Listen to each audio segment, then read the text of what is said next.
तो हम फिलहाल अपने मित्रों के साथ हैं, वो आपको कुछ बताना चाहेंगे दुआसू के जो पेपर है कैसे अटेम्प्ट करना है, कैसे स्ट्रेटेजी उनकी थी, नीट में उन्होंने कैसे स्कोर किया, 600 नंबर प्लस, उनके इनके 600 प्लस है, इनके 590 मार्क्स हैं, तो बताएंगे।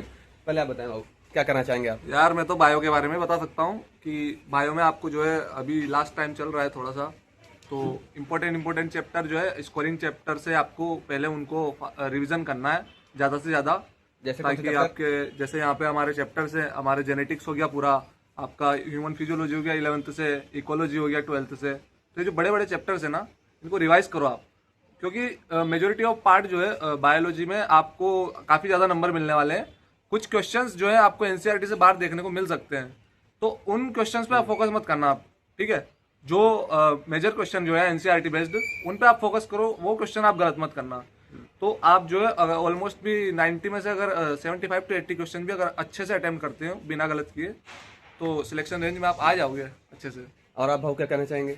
तो मैं बेसिकली फिजिक्स के बारे में बताना चाहूँगा। कोई भी कॉम्पिटिटिव एग्जाम होता है तो उसमें हम तीन तरह से देख सकते हैं कि क्वेश्चन पूछा जाता है। एक फॉर्मूला बेस्ड पूछा जाता है, कैलकुलेटिव पूछा जाता है और थ्योरेटिकल भी पूछा जाता है। तो हमें मतलब इन तीन तरह के ही क्वेश्चन की प्रैक्टिस करनी होती है। हमें जैसे दुआसू एग्ज़ाम है या नीट एग्ज़ाम है तो उतना हार्ड मैथ का आता नहीं है, तो उतना हमें ज़्यादा कैलकुलेशन पे फोकस नहीं करना है, क्योंकि अभी 10 दिन बचे हैं एग्ज़ाम के लिए। टाइम भी कम तो है। टाइम भी कम है, तो हमें ज़्यादातर थ्योरेटिकल चीज़ें होती है ना, कि जैसे अपना थर्मोडाइनमिक्स हो गया, एसएचएम हो गया, ऑस्किलेशन हो गया, ईएम वेव्स हो गई और अपना एटम न्यूक्लियाई हो गया। तो इनसे जो है ना फॉर्मूला बेस्ड क्वेश्चन आता है, थ्योरेटिकल क्वेश्चन इनसे आते हैं। तो इन ये हाई स्कोरिंग चैप्टर्स होते हैं, तो हमें ज़्यादातर इस पे देखना चाहिए। और जैसे इलेक्ट्रोस्टैट वगैरह हो गए तो इनमें न्यूमेरिकल बेस्ड क्वेश्चन आते हैं, बट इसमें भी थोड़ा फॉर्मूला आता है, तो वो फॉर्मूला हमको छोड़ना नहीं है। मतलब जितने भी है पहले फॉर्मूले अच्छे से कर लेने, ज़्यादा हमें कैलकुलेशन पे ध्यान नहीं देना है। कैलकुलेशन आती भी है तो हो जाता है उतना, तो हमें उस पर ज़्यादा फोकस नहीं करना है।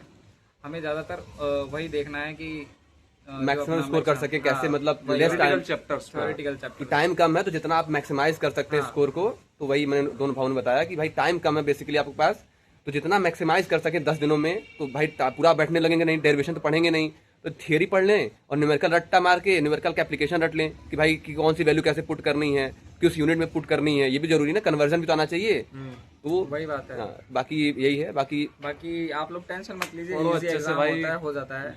टेंशन आपके मत भी लो। जो सीनियर्स होंगे वहाँ पे उन्होंने भी किया ही, आप लोग भी करेंगे ही। फिर अगले साल आप भी जूनियर्स को ऐसे ही बताएंगे। तो all the best. All the best all the सभी को बेस्ट भाई। भाई सभी को।